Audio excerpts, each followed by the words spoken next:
Hey, how you guys doing out here? James Humphrey with Associates Productions Movie Reviews. I got my co-host with me, Ali. In today's episode, we are touching on a very prominent director in Hollywood. I don't know if he's still relevant in Hollywood or not, because his last couple movies he did just straight to Netflix or whatever. Anyway, we are touching on Zack Snyder films he's mostly directed and all that jazz. Starting with the first one, which was Dawn of the Dead. Back in, I believe, 2008. 2004. Yep. What made this movie really, really good was first it introduces Zack Snyder as a director. So it slowly kind of touches on his visuals when it comes to the slow motions, effects and things of that nature. But what really did it for me for this movie was that the zombies did not play that shit. The zombies, I want to say this is like other than 28 Days Later, I think this is like the first zombie film where the zombies were chasing after you with everything they got in their heart and soul, or I guess whatever's left in their heart and soul, where they were running after you, sprinting. They're really, really vicious in this film. And then just to touch on the story a little bit, it's a remake of the 1978 movie of the same name, where you had a group of survivors, had a zombie outbreak, had a group of survivors. They are held up in this mall, which I guess in a mall you can pretty much survive for the longest time, because obviously it's a mall, so you can, everything there. Shelter, food, and all sorts of shit. And they more or less just pretty much play the course of all the different characters' lives living in the mall. The ending was different. So in the original Dawn of the Dead, they escaped through helicopter.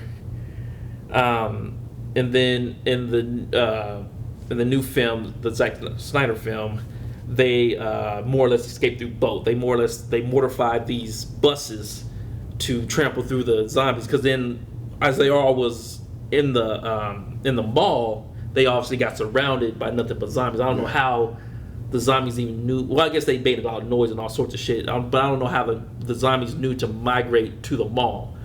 Specifically at the mall. I don't know how that happened. I don't know, maybe they could smell or whatever kind of shit. Anyway, they escaped through boat on the remake. The funny thing is, as they escaped through boat, they try to go to a remote island.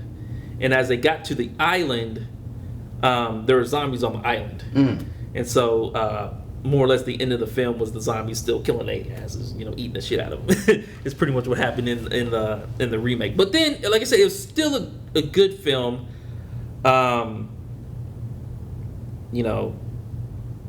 Pretty much, introduced Zack Snyder to Hollywood. Yeah. Moving on to his next film is 300.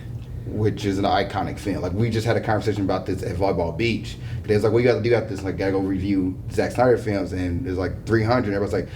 Everybody's seen 300. It's a movie that it's most definitely the movie that put Zack on the map. You know what I mean? I more or less, Dawn of the Dead opened the door, but then 300 most definitely got everybody walking through it. Right.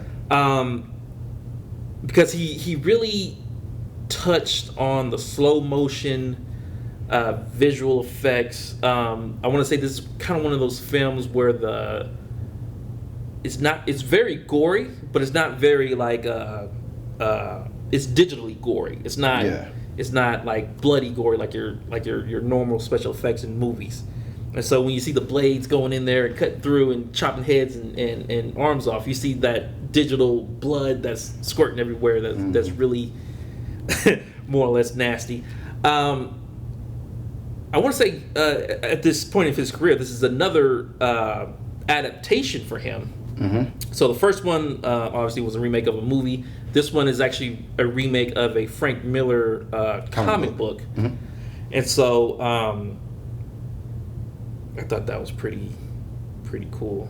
The visuals in this movie is something that really stands out when it comes to this movie. Like, the slow motions, and everybody remembers the single frame where it's not a cut. It's literally just Leonidas, Gerard Butler, walking through the battlefield and just cutting his way through every person, like it speeds up in slow motion, people spinning around, and then he like knocks people off the shield and throws the giant spear, and the camera follows the spear into the person. Leonidas walks up, and like the camera like zooms back to Leonidas, and he's like takes his swords out, cutting people, and it walks up as he grabs the spear out. Like visually, this movie, when you think of slow motion, it's hard for you not to think of Zack Snyder, because Snyder did that slow motion and he made it such a big emphasis on this movie. And then also think with the vision with the but not the lighting, but like the overlay, like it was like high rise overlay when it comes like the orange tint in movies that you see, the color grade, the color grade in the movie. Like Snyder was really big on that, almost like sunset color grade. Like everybody was like golden color, and then at night it was like just not pitch black, but it was like a darker navy blue kind of. His color grades most definitely touch the tone of the scene. Most definitely, like we have when it's daytime, it's still, you see a hue of the sunlight, but it's still kind of dark kind of thing. And then when it's nighttime, it's very. I think you can still touch the hue of the moon as the lighting, but then it's still like very dark and gruesome. It's most definitely And the soundtrack, like when you think of 300, like Snyder is good with music. Go watch any Snyder movie. In the soundtrack you hear, you're like, they're really going in it. Like the opening scene where the speaker from Xerxes coming to warn Leonidas of join us or this. The soundtrack is playing them rising over the slow motion, the horses over the hill. Visually, 300 is like top tier. You can't find a better visual movie than this movie. In 2006 too. Of its time, nobody else was doing this. This is true. It most definitely opened up the doors for all the other movies to more or less parody off of it. Go watch movies from 2006, 2007, 2008, and you'll still see Zack Snyder's influences on other movies where you're like, oh, slow motion and moving through. Snyder. They even did the We're the Spartans, which is like, or no, Meet the Spartans, which is like a parody when they like scary movie parody movies. Spartan had his own parody movie that came in big screen because it was that big of a cultural impact at that time. Yeah, it was pretty big. It's pretty big. So this brings us to Zack Snyder's next film, which is Watchmen, which is still one of my favorite movies of like all time to watch. It's not so much obviously Zack Snyder directed and everything else, but it's more or less the story of this movie particularly, which makes it so good. Zack Snyder went back to the comic books and adapted this movie from a very famous Alan Moore comic book, and it more or less tells the story of superheroes being more or less persecuted by the same people that they're trying to protect. And I think what made this movie so raw is the realism, because this is like one of the first more or less realistic superhero films where the civilians are more or less getting killed left and right from their choices to be at a particular area or next to a villain or something like that. And it plays out through history. So you see the assassination of John F. Kennedy. You see the I guess what you would call it, the rise and fall of the government when it comes to the superheroes. But then you more or less see Nixon in office doing what Nixon does. You know what I'm saying? And it plays very primarily on the events between USA and Russia, whether we're going to drop bombs on them, they're going to drop bombs on us. And then you see the superheroes in the midst of all this action, or more or less all this political drama between all of them. There are differences in the comic book compared to the movie. So in the movie, you have Ramses, where he more or less plays this big plot against Dr. Manhattan, which is Dr. Manhattan is the only superhero in the film. All the other ones are actual humans that dress up as superheroes and play stuff like that. But anyway, he plays this plot against Dr. Manhattan, which he more or less combines all the nations around the world by copying his power and making it seem like he attacked everybody. You know what I mean? In the comic book, gets even more weirder because Ramses ends up like creating this squid-like, being that attacks everybody, and then all the superheroes have to get together and fight the squid thing, whatever. You know what I mean? You most definitely see the violence. You see the digital gore that I talked about in the previous films, and more or less just the visuals and the color grades from his previous films. That's more or less his trademark now in the third film that he made, where all the scenes are very visually out there. You know what I mean? Where it's not a lot of talking, but the soundtracks and playing that together with the scenes, which makes the movie very visually to look at. Most definitely one of my top 10 movies of all time that I watch every year, 2 or 3 times a year, somewhere around there. It's most definitely a rewatchable movie, which is good because most of his movies are rewatchable, which is good as a director. Let's move on to one of his movies that I guess don't get a lot of clout, Sucker Punch, which probably the replay value in this movie is not a lot, but at the same time I still feel like it's a good movie. It's most definitely not one of his best movies, but it's most definitely it's still a good movie.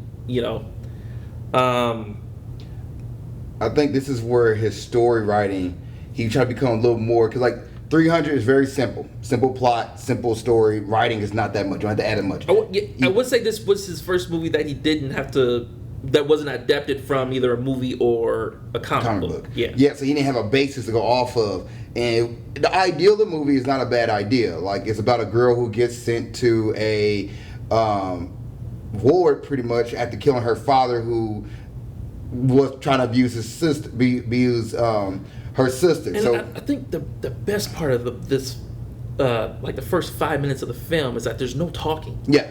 There's absolutely no talking in like the first 5 or 10 minutes of Sucker Punch. It's all visuals, soundtracks, and then you still capture what the hell's going on in the film. And then she goes to this ward, and she pretty much, the main character goes into her mind to escape what's going on in this terrible place. And as things are actually playing out in real life, she's changing characters from, like, instead of being the strict warden lady, she's actually the head of a dance ballet place, and they're going out to dance in front of these people who want to watch them dance, and these big like gangsters like that who kind of run the area. Then go to like another spot where she goes to another dream, in a sense where it's more she's a samurai, and then they're fighting the Nazis, and they're fighting samurais, and it's like visually you can take each part of this movie and make it its own little thing. But Snyder was trying to add a little more writing, a little more dialogue, and more story into it, just his movie that he adapted for something else, where, like I said, 300 was literally just simple, this is Sparta, Xerxes, we're fighting you, Leonidas, how dare you try to attack me. This one was like, all right, you got this girl, she's friends with another girl, they betray each other, come back to each other, like, there's so many different plots, then you gotta find a way to break the bomb to get out of the prison, and then at the end of the movie, I think she dies, but her friends escape. Which is weird. They all of them died except the one girl, but the way that they died doesn't exactly portray how they actually died. Like in their dream state, they all pass, but then realistically, they all like either got shot or stabbed or something. Yeah, it was like something very simple, but then in her dream state is very dramatic. And Snyder, I remember watching, I was like, oh, it's such a jarring shift to go from like you're in this club and they're all burlesque dancers and like this whole part, like, okay, I'm getting behind this. Oscar Isaac's in this movie, solid actor. Get behind it. All of a sudden you shift to like she's a samurai and she's learning from this like samurai master, and then she's fighting these giant PlayStation 2, 3 graphic like monsters. And I'm like, where did we go here? Like, Snyder was a little bit all over the place on it, but he used the same visual. Like, visually, this movie is phenomenal. And there are people who love this movie who understand, like, oh, it's about mental health and stuff like that. You start getting really, really deep into it. Makes sense. The story just didn't play out well, but it did set up what he had to do next when it came to the DCU universe. Like, if it wasn't for Sucker Punch, I don't think Man of Steel would be as good, because of the fact of the writing style and everything that he had to learn through that movie. Speaking of that, I guess we're moving on to the next one. I guess Warner Brothers made a deal with Zack Snyder to reboot the extended universe of DC films, which is a continuation of more or less 3 or 4 films, 3 of them which he actually directed himself. Starting with the first one with Man of Steel, just a phenomenal superhero movie. You know what I mean? If you cut out the thinking of a sequel and the things of that nature, the raw destruction of this film lets you know how real it gets. You know, when it comes to the destruction of Metropolis and the destruction of Smallville, you know, just visually and I guess metaphorically, if you want to even call it that, the idea of this film is so raw. That's the rawness of this film is what makes it so good, because you know you get another a Marvel film like that, whatever, and you see destruction and stuff like that. It's like all the humans are running off and all this other shit, blah blah blah. You don't get that shit with Zack Snyder films. Like Zack Snyder has no problem killing some people off. You know what I mean? Which I think is good. Just the first 30 minutes of this film is like in Krypton. You know, it explains what the hell, all the destruction and all the shit that's going on in Krypton. You know, which to me, when I first watched it, I'm like, when the hell are we gonna get to, like, you know, to Earth? You know what I mean?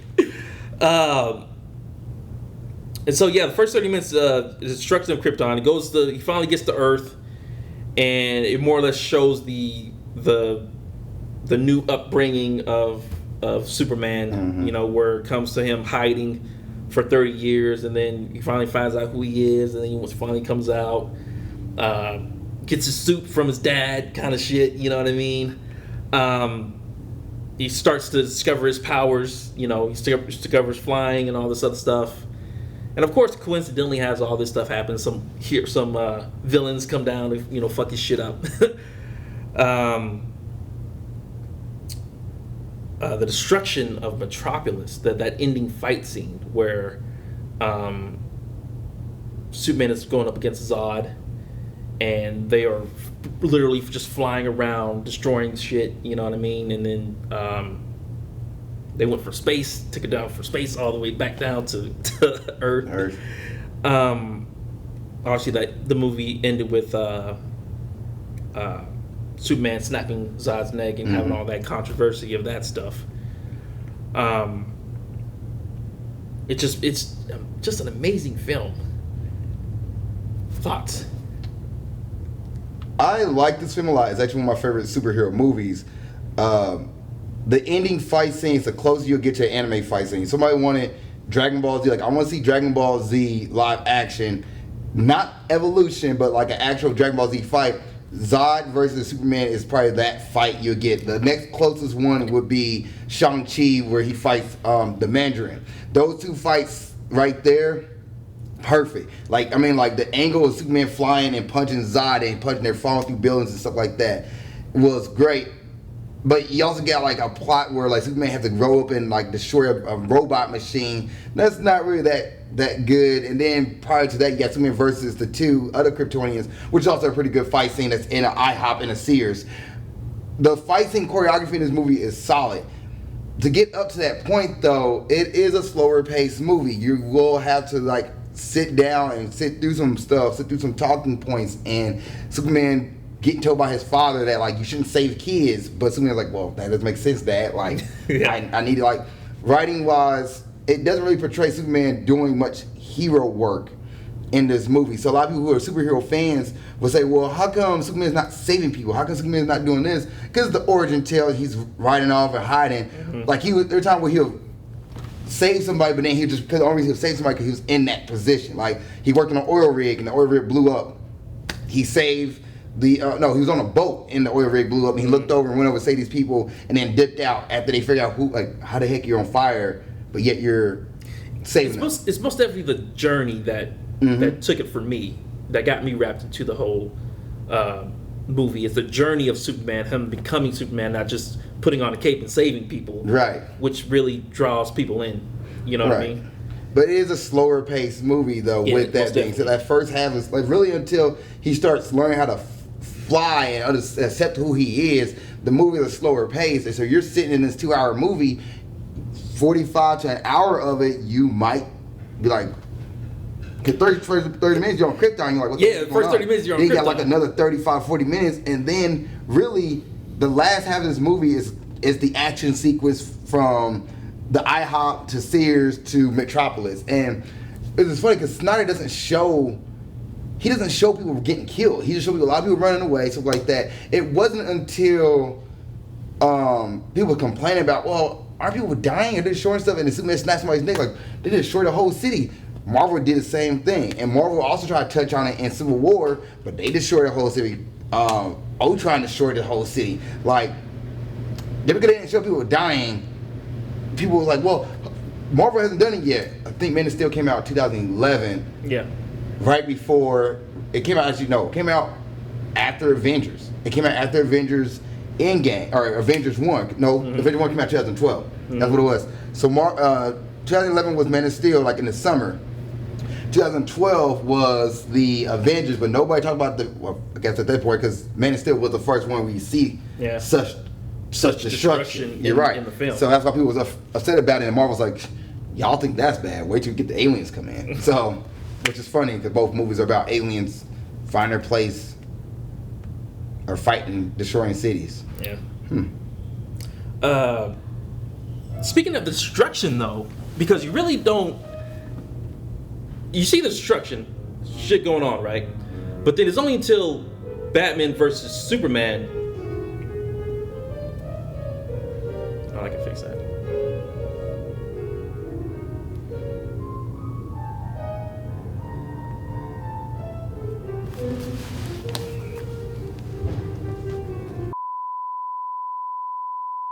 So speaking of destruction, you actually really don't see like the actual destruction or the aftermath of that until Batman versus Superman. So first of all, I just gotta say I fucking love this movie. A lot of people hated it. They wanted to hate so much on it. This is one of my favorite movies. Like the Ultimate Edition with the extra 30 minutes of the film added onto it. I watch that every year, just like I watch pretty much all the other Zack Snyder films every year. First 10-15 minutes is just showing how, you know, Bruce Wayne's driving through the city and you actually see the city falling apart, getting destroyed as, you know, Zod and Superman is all over the place, you know, destroying stuff. And then obviously one of the buildings that Bruce Wayne owned, you know, without all of his people that was in the building, got destroyed when Zod uses laser vision to destroy it, whatever. But then it's only until after that, you know, the building fell, and then you saw all the kids. You saw the one guy that had his legs crushed. You know, people are just all over the place, like, what the hell is going on? Like I said, it's the realism of what these more or less metahumans or superpowered people can do. You know, seeing the destruction of it is what really, you know, brings the viewer into the movie, you know what I mean? And then you get to see that again at the end of the film with Doomsday, which they purposely put Doomsday on an island, on an island that has no civilians on it. They legit tell you this because people complain so much about Man of Steel that Snyder had to go and forcefully tell you when they show the military saying like, where they at? They're on this island over here. There's no people on it. Or it's inhabited or whatever, yeah. Yeah, and I was just like... But he was still fucking killing people and fucking some shit up because he had the helicopters that are, you know, the army people that are trying to, you know, attack Doomsday, and the Doomsday was like, I'm not having that shit. He does his laser thing through the mouth thing, whatever. Most definitely another long-ass movie. Most definitely. So I saw most of his movies in theaters. I saw Watchmen in theaters, which was 2 hours and 45 minutes. Batman versus I believe Man of Steel was another 2 hours and 30 minutes, and then Batman versus Superman was another 2 hours and 45 minutes. So it really takes a while for you to get to the actual action in the film, because for the first 2 hours they are building up this, you know, beef between Superman and Batman. but at the same time, they're showing, I guess, the plot between the movie with Lex Luthor trying to figure out, what the hell how he's going to get these two guys to fight each other and his own plans and all this other shit, blah this and blah that. Most definitely, like I said, 2 hours is long enough to start a movie. You know what I mean? But then when you get to the action, you get to the visuals. I'll most definitely say this is what has to be the first, time you see Batman actually fuck some people up compared to his other movies. Oh yeah, Batman killed people in this movie. He was not playing, especially in the.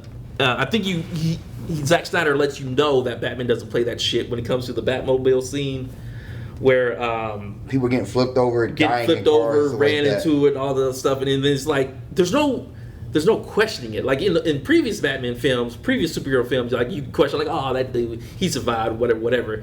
Not in this one. You must definitely see like I think Batman just killed that guy. Did he just like do this? Did he just do that? That was a controversial bit for a lot of people. Like Batman doesn't kill, but in this series, in this universe, he lost Robin, and I believe in this movie, Ben Affleck's Batman is looking at Robin's old suit. He's looking at the Joker has some writing on it. Yeah, wrote on it. So like he lost Robin, so therefore Batman is now colder. So he doesn't care. He will mark you in prison. He will kill you. He will kill you himself. He doesn't hold anything back. And then the way Zack Snyder explained it was that Batman's not actually like doing cold killing. He's more or less doing manslaughter, which is people like trying to kill him, so he kills them back kind of thing. But there's some parts in the film where he was in the Batwing and the guys were just hanging out, chilling, and then he machine guns them.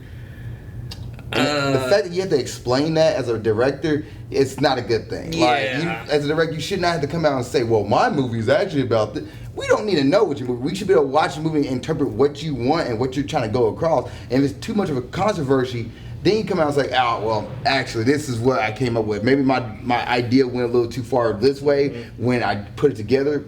If you have to do that for a certain character who is known to be, also, don't forget, you're adapting this for somebody else. Therefore, you don't need to change much. Sucker Punch, you can do that kind of stuff. You can have like a character like, I do not kill. And then in the middle of the movie, there's like, all right, I gotta do this. Like, like I have to finally kill. Like in this Batman, Batman's code of honor. Superman, all right, you get Superman pass. He had to snap another Kryptonian's neck who legit was not trying to move and maybe was holding himself to the ground so Superman couldn't fly him out. So the only way Superman had to do was like, I'm sorry. But Batman is like, nah, F all y'all, I'm doing this. And if you maybe could explain it more. Because the interpretation, you get to look at like, okay, in the comic books, Batman becomes darker, but he never kills thanks to the Joker. In this case, the Joker should be dead in this universe, but he's not. Mm-hmm. Like if Batman's out for blood and killing people because what they've done, he said, I'm done with the bullcrap. I'm not letting you guys go through the justice system again to get released. Joker should not exist. But he does. I think my biggest problem with Batman versus Superman was obviously the plot holes when it comes to Lex Luthor's plan to I guess get these two to fight each other. Like you really, even then, you really don't really understand his plan by the end of the movie. What's his plan? Was just to release Doomsday and cause havoc? How did he know that using Kryptonian blood would make Doomsday come to life with his blood?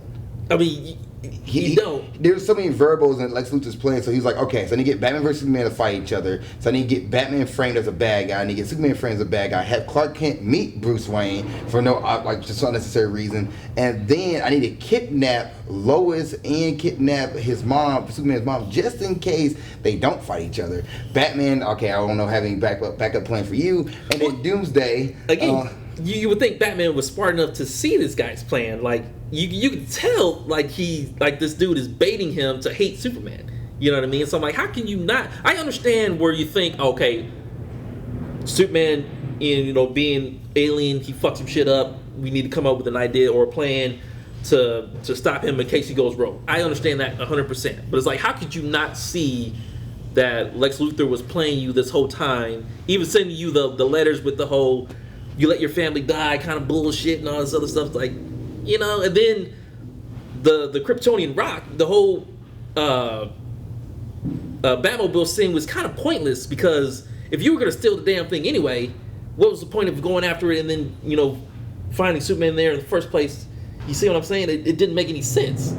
And so the plot holes in Lex Luthor's plan was most definitely the biggest, more or less, letdown of the film. Yeah, for me, for the film. Action good, and I still think the story is somewhat good because you finally see these two prominent superheroes collide with each other, you know, but also they try to set up Justice League because it's not just Batman vs Superman. It's also Batman vs Superman _ Dawn of Justice. So he's also setting up the Justice League. So how do you set the Justice League? You get an email with the Flash, Cyborg, Aquaman on it, and you're just like, Wonder Woman. Batman looks at the photo like, how does Wonder Woman exist? This should be weird. Like, you introduce Wonder Woman early in the movie and bring her back at the end of the movie because she got off the plane. She's like, oh, they're fighting over there. Let me hop off this plane and go help.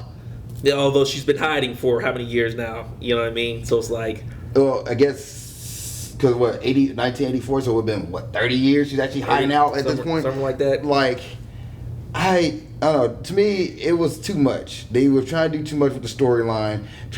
You reintroduce Batman killing with his parents. You gotta go relive through that again. Understand? Yeah. Oh, Batman lost his parents. Like we just had Christopher Nolan's Dark Knight. Yeah. You could have left that be and not introduced Batman with. I get it. Zack Snyder has a better way of showing the visual of Martha getting her necklace pulled and the gunshots and kid. No, like, and the kid sitting there. I understand that visual and it looks cool. The music of this movie is amazing. Hans Zimmer does a great job. Zack Snyder knows how to get music added up with the scenes you're watching.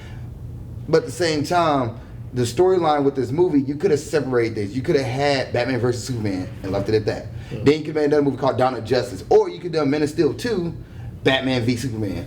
Well, the thing is, it's supposed to be Dawn of Justice. They're supposed to be setting up a Justice League movie. How are you going to set up a Justice League movie by killing off Superman? You know? It's like, come on, dude. Like, this is not really getting me, you know, enthused in seeing a Justice League movie if you're not bringing them all together. That's what I thought. Because you saw the preview, right?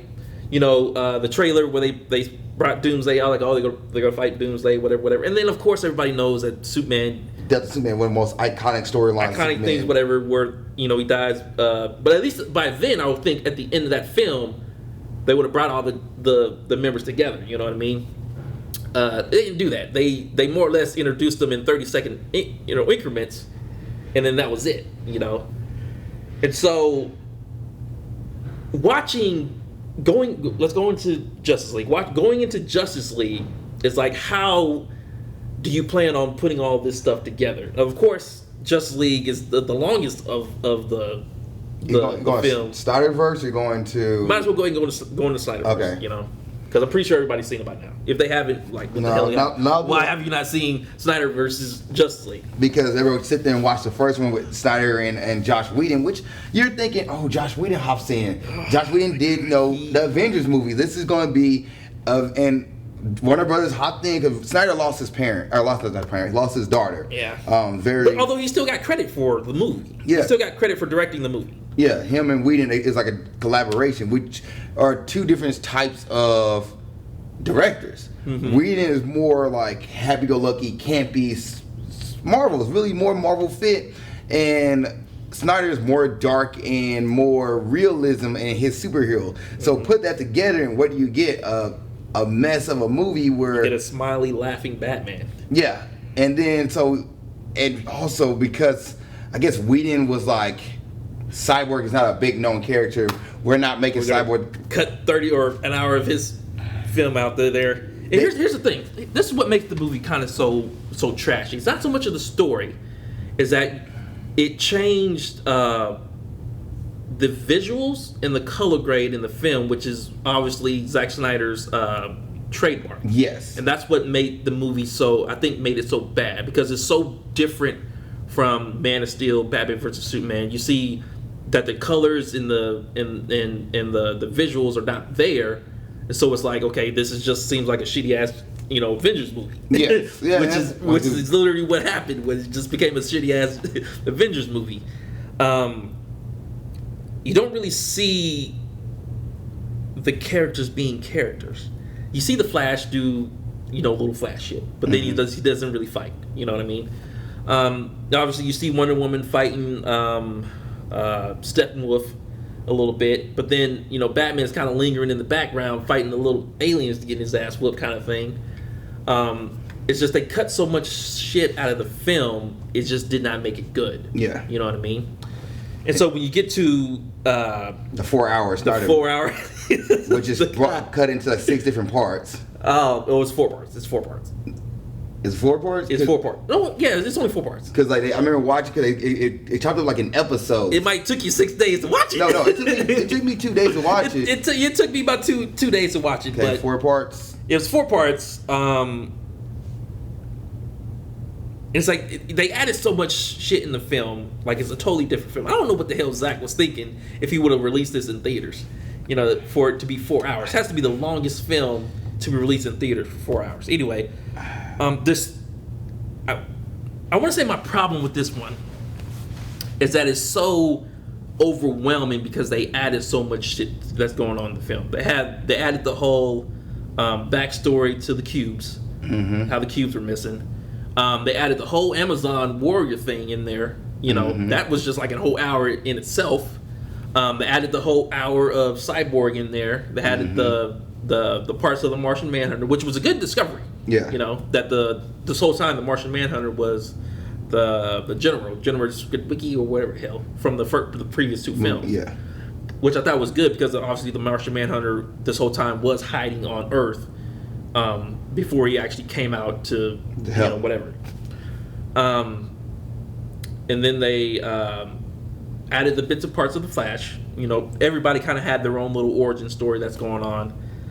And then obviously the climactic ending, which I felt wasn't really that climactic, because they have Superman in the first of all, they brought Superman back to life with the cube. That was the whole thing you had to do. In both movies, they did the same thing. They brought him back to life. Yeah. They figured they can't fight Steppenwolf without Superman, so we need Superman. And then Steppenwolf in this movie, in the first movie, was like trying to please to Darkseid, but in this movie, you got the Snyder version. You got more reason. And you can't get behind like why he's trying to get into Darkseid good graces. Besides, I'm here to destroy the world. It's like, no, I'm here to get myself back into the ranks of Darkseid. I have fallen out, and this is my only shot to get the motherboard or mother cube and whatever the case may be. Yeah. But yeah, so they bring Superman back with the cube, and then Superman just, I guess, comes back like ain't shit happened. Like, hey, how everybody's doing? And it took him like forever to get back into the fight because he came back. He didn't trust him. He was like, because remember he looks up and the Whedon version, he goes, "Do you bleed?" to Batman. I don't think he says the same thing in the Snyder verse. I don't think he looks over and says, "Do you bleed?" Well, he looks at him. He takes Lois and he flies off to whatever, and he's hanging out there for like forever. You know what I mean? But like this whole time they're fighting, this dude is like, what costume do I want to come back in? Do I want the black? Do I want the red? Oh, can you go back? Yeah. The black suit didn't make sense to me. I like the Whedon version where he just puts on the old school regular blue and red and fly off because that's the last thing he had. In the Snyder verse, he's like, he goes up and goes back to the ship, goes to a whole nother Krypton thing about his origins, and then he's like, well, that's my former suit. I'm going to take the verse suit, the black suit, which I'm like... Well, it stems back to the comic book where when Superman died in the comic book, they had different variations of Superman. They had a robot Superman, they had like a black Superman that was in the whole steel uniform kind of thing. So it had several different Supermans still portraying Superman. And so when Superman finally came back, he had the black costume, but that was the costume that he actually got buried in. You know what I mean? So when he came back to life, like I said, he went back to fight crime. In this one, he comes back to life and he's like, okay, I'm going to play with the flowers. I'm going to talk to Lois. I'm going to say hi to my mom. And then I'm going to pick a costume and then I'm going to join the fight. You know what I mean? Right. And kind of shit. To add to one thing about the fight scene when Superman first get revived, that was one part of the coolest. The coolest part of this movie is Superman versus the Justice League. Oh yeah, like when they try to fight him in like the Flash. I got this. That most definitely the funniest part of the film. Superman's like holding. I think he's holding Cyborg and Wonder Woman. Aquaman and Wonder Woman, and he like looks and chases the Flash down. The Flash was the fastest man on Earth, and the Flash like. I love that scene. Like that's probably I think that's more of Snyder's. No, he left it in there. That's one of Snyder's. Yeah, that's a good visual from Snyder. If there's anything about this movie that you're like, Snyder really knocked it apart. Where Superman is like tracking the Flash, and Flash looking like he can see me. Like, oh, that was good. But I don't remember the Snyder verse. If he does, Cyborg does the same thing. The reason why the fight starts because Cyborg's like, he already senses. Yeah, he automatically senses that Superman is a threat, and he just shoots at him, and then Superman's like, "All right, I want to do this."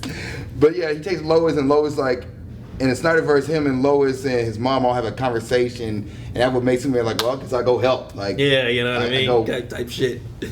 And then the ending of the Snyderverse set up so much more. One, I think if the movie came out in theaters, it would put so much respect on Cyborg's name.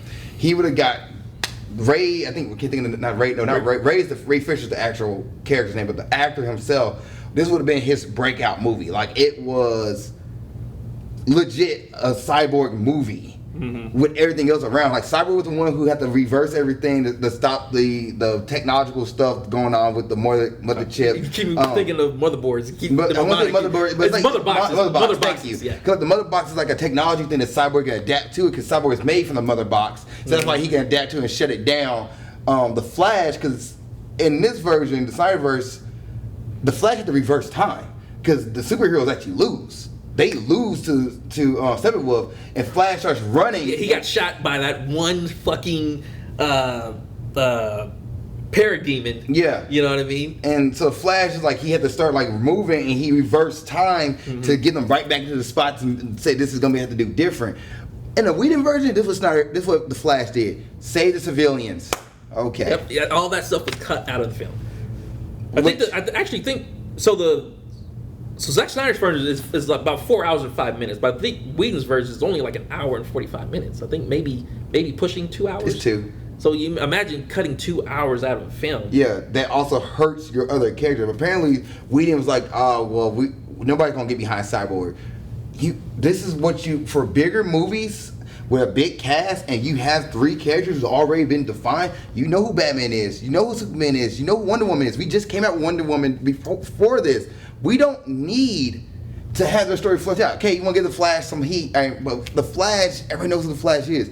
Cyborg, the one person, Aquaman came out before this too, so we know who Aquaman is.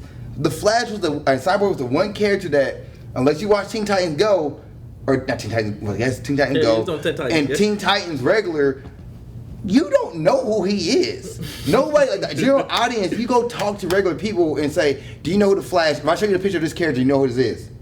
Especially not Teen Titans version of Cyborg, but this old school Steel Cyborg. If I show you this picture, do you know what this is?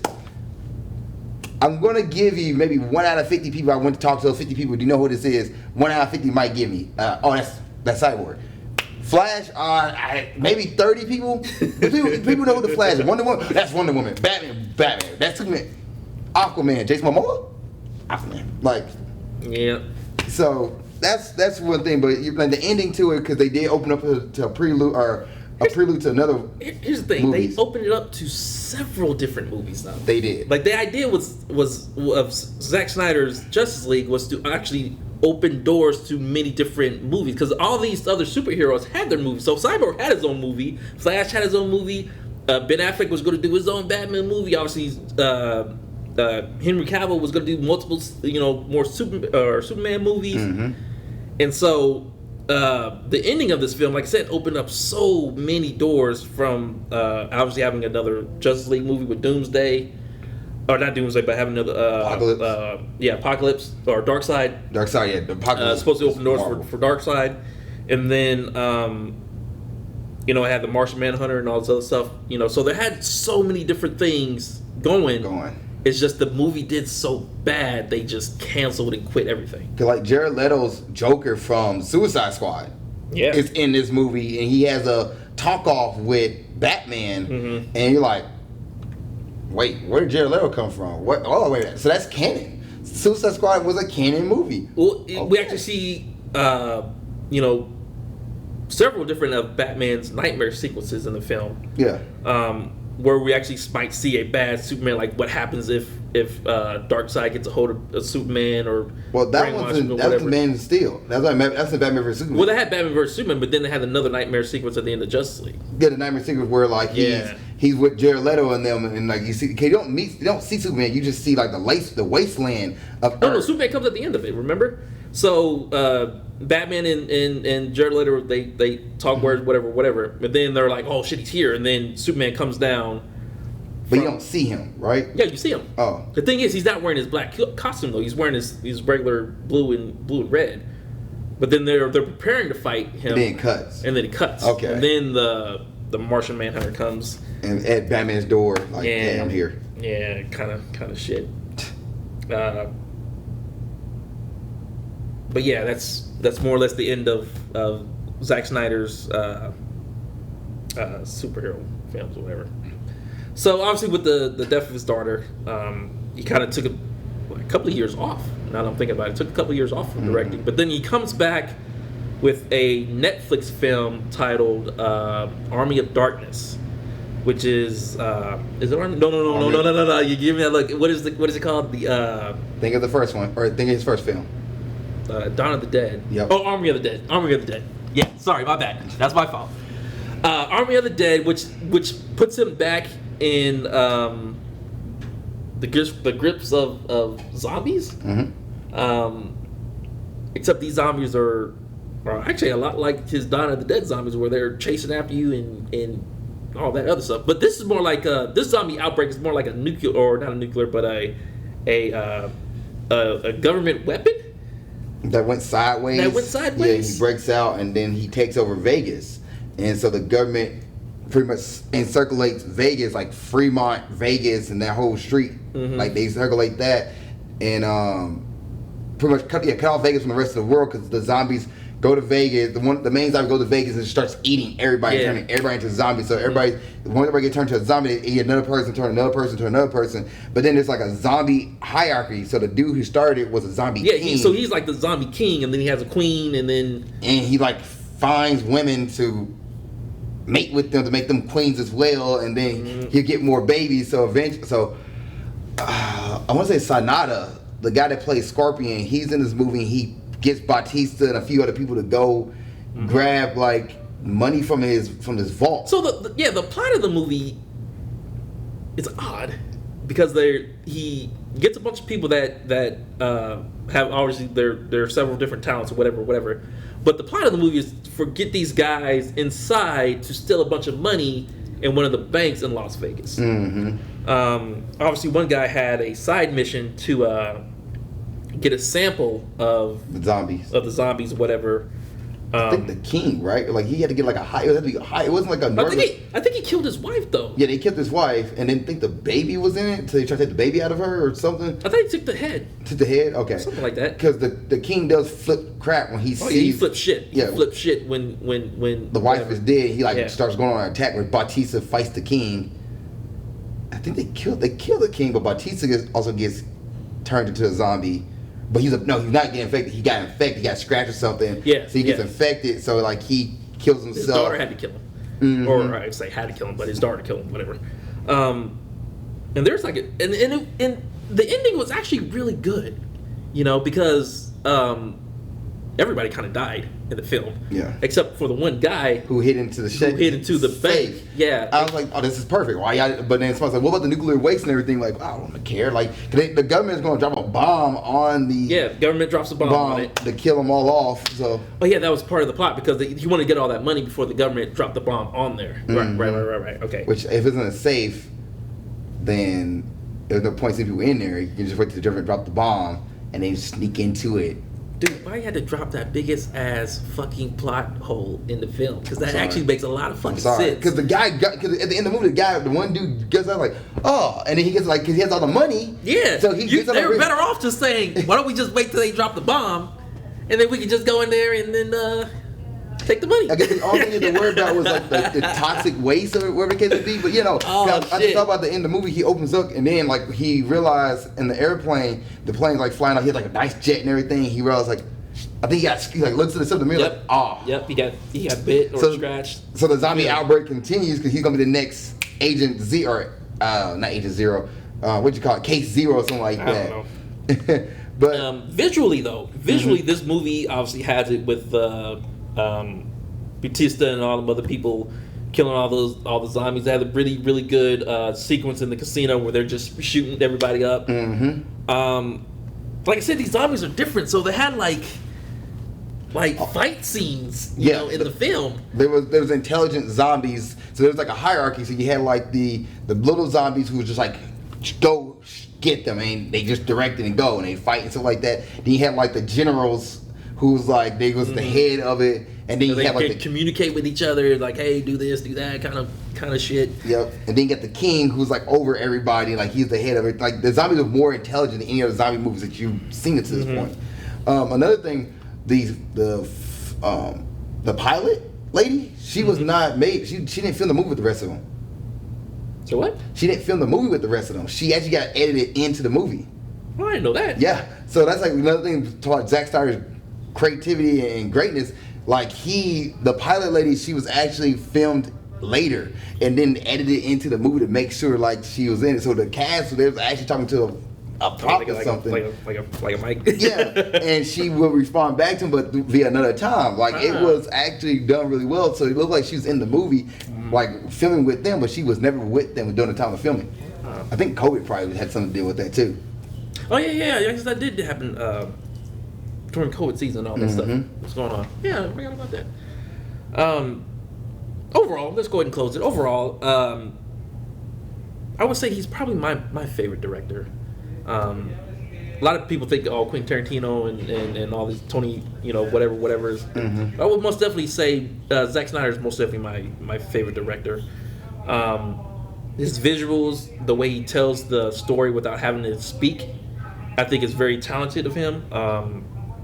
And then obviously his movies, Batman vs Superman is one of my favorite. Watchmen is one of my favorite. And so, yeah. Yeah, I think the impact, like when I think of Snyder movies, I think the impact he has with so much of culture nowadays that like you see the things he do in other stuff, it's definitely something that's like it's changing. It changed the game of Hollywood. Zack Snyder did things that made people think differently towards movies and the way action films are portrayed and the way CGI is used in movies, where you're like, oh my goodness, I did not realize you can have a tracking scene of somebody just 300 tracking scene is legit probably one of the greatest things of all time that you need to sit there and watch. You don't watch 300, go watch that scene where they're in the valley and they're like, hold, and then like, what are your position? And then it's just I think everybody sees 300. Like that right there, I think he got awards for that just alone. And then over time you see like when it comes to Dawn of the Dead, where you're like, or not Dawn of the Dead, Army of the Dead, where you're like, you're so used to Zack Snyder isms, and we're just like, okay, we're here to have fun with a Zack Snyder movie. Even though the plot might not be the greatest, but at least we know we're going to get at this point. So yeah, Snyder is definitely a game changer, an iconic person in Hollywood. That if you're somebody who gets movies, making movies, take notes from him, because he'll give you some stuff to work with. I'm going to go ahead and close it there on our Zack Snyder episode of Associates Productions Movie Reviews. I'm James Ali. We guys see you guys next week. Take it easy.